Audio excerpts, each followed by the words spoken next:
Hey, this is Suzanne Adams, and I'm here today to share with you guys tips on how to keep going when you feel deflated. Who can relate?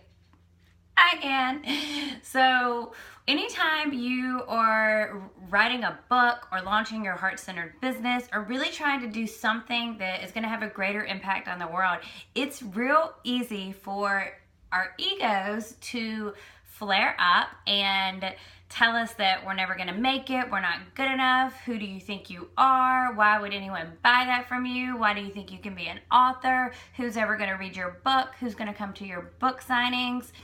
All of those thoughts are very, very normal, and we're human. We're here having a human experience, and we have an ego, and so our ego can oftentimes flare up and tell us that we're not good enough. So part of the process is to really understand it's not about you. It's about something bigger, something higher. When you have the desire to write a book, when you have the desire to share your message, your heart-centered message in a powerful way, it means it's what you were born to do. And so when you get into the stumbling block of feeling deflated, why isn't this working? Why isn't this happening for me? Why is it so difficult to create this book, to get the clients, to create the package, whatever it is?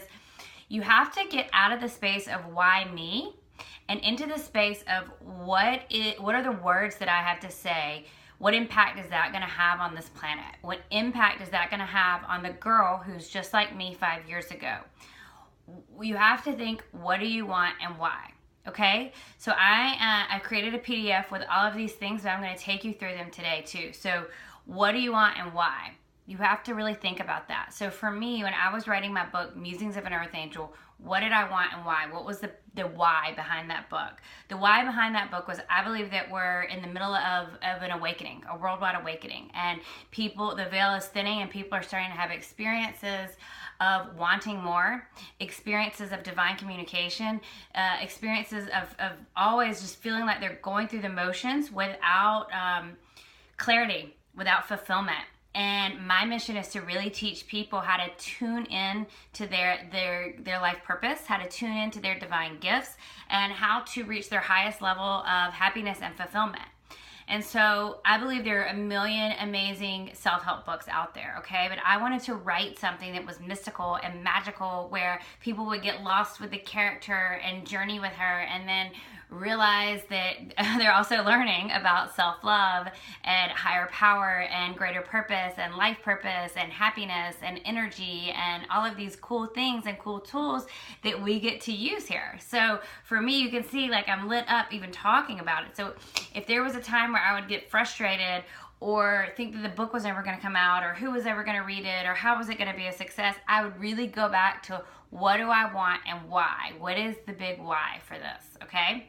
So the second thing you want to do is think about why your story matters, right? So for me, my story mattered because I would have loved to have had my book. Honestly, when I was awakening, I would have loved to have had my book when I did not know what was stirring inside of my stomach. I didn't know where the depression was coming from. I didn't understand everything that was happening to me. And so it would have been amazing to have a book like mine. And so I really would go back to that girl who is awakening, or even the girl who's not, but is curious, or the person that's already there, but needs these divine tools in the perfect timing, and think about, why does this matter for her, and took myself out of it. And that would give me the oomph, give me the go every single time, okay? Then the third thing is you want to process what's up for you, because as you stand big, as you start to stand in your power, things are going to come up, because the old stories that are no longer serving you, the old subconscious beliefs, have to be cleared. And in order for them to be cleared, they usually have to come through you. If it's up for you, if you're feeling it, then that means it's something trying to move your body. Sometimes it can be released in tears.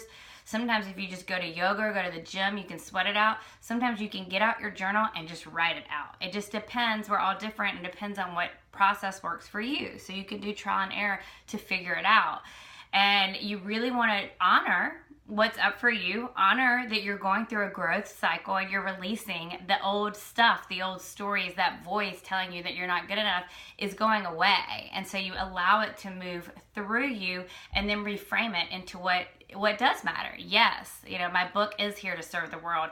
Yes, my heart-centered business is making an impact. Yes, yes, yes. And you get into the new story and you really start to ingrain that into your energy field and into your subconscious memory, and you're rewiring your brain. This is science. This isn't all just woo-woo stuff. It's real, it's science, and it's a process, and it's a process that you can easily use to really attract big exciting experiences for your audience and for the message that you're trying to get out into the world.